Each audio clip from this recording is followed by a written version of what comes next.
Welcome to the Explainer. So right now, silently, literally right beneath your floorboards and behind the drywall, a mystery is unfolding. For a lot of us, the infrastructure that keeps our daily lives flowing smoothly is completely out of sight and, frankly, totally out of mind. But if you live in Cudahy, Wisconsin, what's hiding just below the surface might be quietly deteriorating as we speak. Today, we are uncovering the hidden plumbing mysteries of Cudahy homes. And trust me, you are absolutely going to want to know what's going on down there.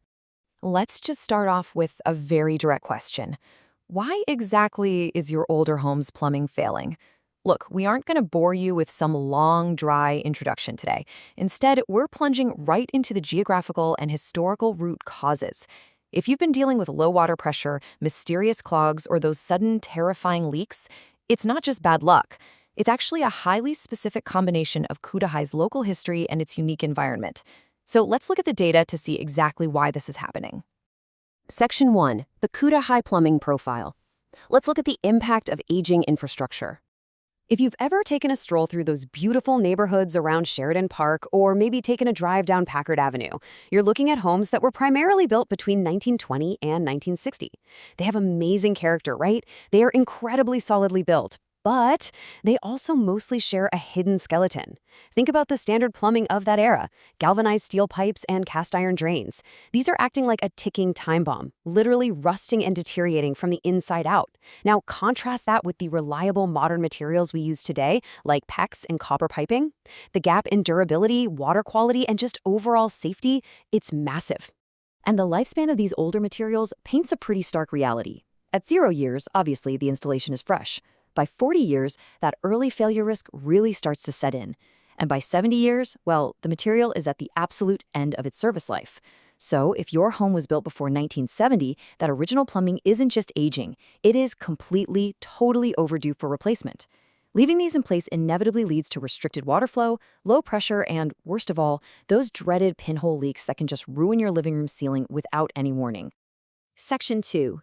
Roots, rust, and rain, the local stressors. Because it's not just age doing the damage here, it's the environment itself. First off, we've got extreme freeze-thaw cycles. Every winter, the dropping temperatures put enormous physical stress on aging water lines, especially the closer you get to Lake Michigan, where those swings are really severe. Second, we have shifting clay soils that literally crack underground lines as the moisture levels change.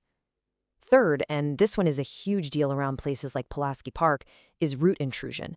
Those beautiful, mature oaks and maples are constantly seeking moisture, and they will mercilessly force their way into the tiny cracks of old clay pipes. Finally, Cudahy's older combined sewer systems can simply get overwhelmed by heavy spring rains and rapid snowmelt. Okay, prepare for a real aha moment here. Have you ever wondered why some basements flood during those heavy spring downpours and others are totally fine? It often comes down to this, the 135-degree rule. This is a crucial plumbing code requiring horizontal waste pipes to slope exactly between 1/4 inch and 1/2 inch per foot. The key takeaway is that this highly specific angle ensures proper gravity flow. It maintains just enough velocity for waste movement while preventing solids from settling. When older Cudahy homes don't have this exact slope dialed in, those basement floor drains back up incredibly fast during heavy rain events. Section 3. The true cost of repairs, how to protect your wallet. Let's shift gears from underground mysteries to actionable financial realities. Because, let's face it, understanding the plumbing problem is only half the battle. The other half is knowing what it actually takes to fix it. $85 to $150. That is the standard hourly baseline rate for professional plumbers in the Cudahy area. Now keep in mind, if you have a burst pipe on a Sunday morning or some crazy late-night emergency, that cost is definitely going to be pushed higher due to the immediate response needs. But for standard, scheduled work, this is your baseline. Keep this number in the back of your head. Knowing these specific baseline fees is going to empower you before you ever even pick up the phone. For instance, a typical call-out fee, just to get the plumber to your door to diagnose the issue, ranges from $75 to $150. Need a water heater flush to clear out that notorious hard Wisconsin water sediment? That's going to be between $100 and $200. And a straightforward toilet replacement will run you somewhere about $200 to $400. Knowing these averages protects you when you're reviewing quotes from contractors. But, it's really the hidden costs that can suddenly blow up a home renovation budget out of nowhere. Take a look at items like mandatory permit fees for major work, or the cost of drywall repair after a plumber actually has to cut into your walls to access those failing pipes? What about hazardous disposal fees for lead pipes, which are unfortunately still pretty common in older neighborhoods? Then there's concrete cutting to fix the basement drains we just talked about, and even the ongoing need for water softeners to combat the hard water in southeast Wisconsin. You absolutely have to factor these into any major plumbing project. Section 4. Spotting a plumbing scam. Consumer protection. Look, when you're dealing with a really stressful emergency, like a sewage backup or water actively damaging your living room, it is far too easy to panic and get taken advantage of. So you'll want to memorize these immediate red flags. First, vague estimates without itemization. If they won't put the cost of parts and labor in writing, just walk away. Second, high-pressure sales tactics. This is especially true if someone is demanding immediate approval before you can even get other quotes. And third, flat-out refusing to pull the necessary city permits. Dishonest plumbers will often try to invent damage or push you into a massive, expensive whole home replacement when a really simple targeted repair was all you actually needed. And whatever you do, consider a statement like this.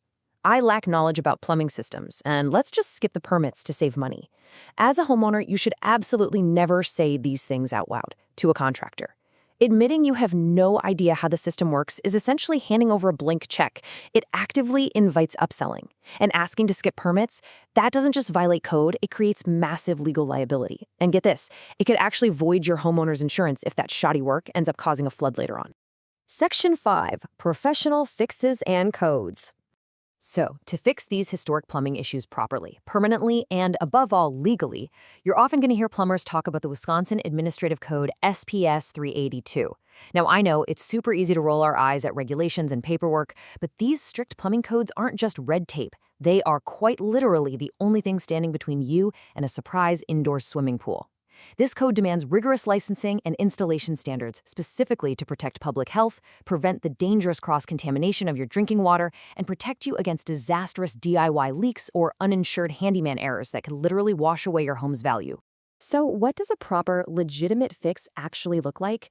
Well, it cleanly breaks down into a 3-step service process, the kind utilized by reputable local companies like Elite Plumbing Milwaukee to ensure long-term solutions.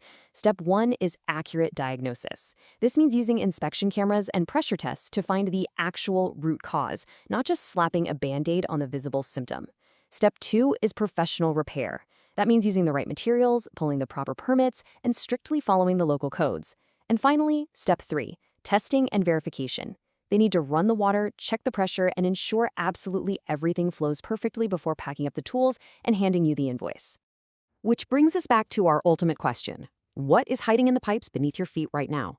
We've explored the hidden stressors of Cudahy's environment, the inevitable aging of 1920s infrastructure, and the true financial cost of ignoring the problem. The plumbing supporting your home might be entirely out of sight, but it definitely shouldn't be out of mind. Empowering yourself with this knowledge, check your home's vintage, and please, don't wait for a tiny pinhole leak to turn into a full-blown flood. Thanks so much for exploring this with me today, and I'll catch you on the next explainer.